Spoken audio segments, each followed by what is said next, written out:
Hey folks, Dr. Colleen Sierra here, licensed clinical psychologist and founder and executive director of Sierra Center for Behavioral Health.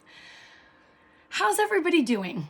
I'm mostly here to check in and let you know if you're really struggling and not doing so well. It makes perfect sense and you're not alone. There's so much going on right now, right? And we all, most of us, a lot of us had a high that we were on for a few days maybe with Biden and Harris's victory. But there's a lot of other things going on too, right?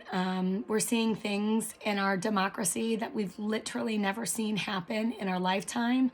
I think things that we thought were only reserved for other countries, where there were dictators and terrible atrocities happening, we're now seeing happen in our own country. We're worried about what those consequences will be if Trump continues to battle the result of this election, this fair and valid election. There are COVID concerns. The numbers are skyrocketing most places, and most states are threatening different kinds of lockdowns or regulations again, which I know takes us back to a really dark time. There are the holidays that are really close at this point. I mean, Thanksgiving's only a few weeks away, and if you're like most of us, your Thanksgiving is going to look really different than it maybe ever has. There's so much going on right now.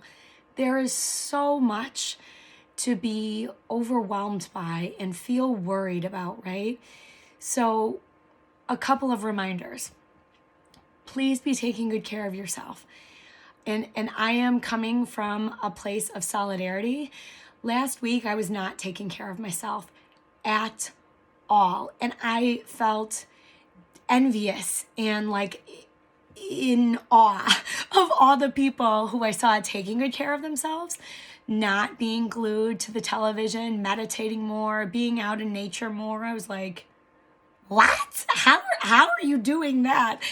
But I was caught up in my own trauma response and I was not taking good care of myself, and I needed a therapy session to figure out that I was not taking good care of myself because I was caught up in an old trauma response. And that was incredibly helpful. So I'm back to trying to take good care of myself, but it is hard.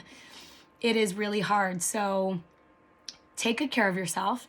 And the other reminder is to be really gentle with yourself, right? So not only should we be taking extra good care of ourselves, we should be really gentle when we're struggling to take really good care of ourselves, right? Like if you are still feeling glued to the TV, or you're still looking at every single article about what Trump is doing, or looking at all the data all the time about COVID, or really in your head about how you're going to tell your family no, you're not going to see them, or whatever it is that you are feeling especially worried about right now, it's normal to feel that way, right? So you just need to be really gentle with yourself. Give yourself a big hug. Tell that inner child in you that like you are in control, even when it doesn't feel that way. And everybody's going to be okay. Everybody's going to be okay, right? Your feelings are real. You should feel them and take good care of yourself. Treat yourself like you're sick. Treat yourself like you have flu or COVID. Reduce the amount that you're doing. Drink lots of water. Sleep a little bit more than usual. Be gentle with yourself because it is a crazy time and all we need to do right now is survive it. That's all we need to do right now is survive it. So I'm right there with you. It is challenging, but here's your reminder, something to think about.